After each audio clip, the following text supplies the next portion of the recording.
Yıl 1912,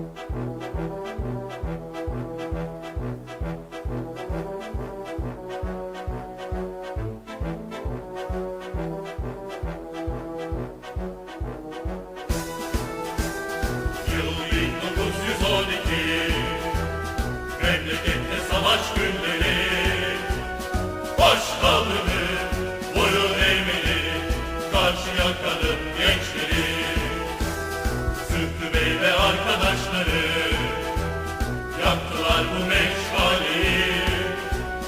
Rengimiz yeşil, kan kırmızı, adımız karşı yakalı. Övünürüz tarihimize, binlerce şehit gecemize. Boyun eğmeyiz hiç kimseye, ay yıldız var gözümüzde. Karşıyakalı dolulur, Karşıyakalı dolulur, Karşıyaka baş.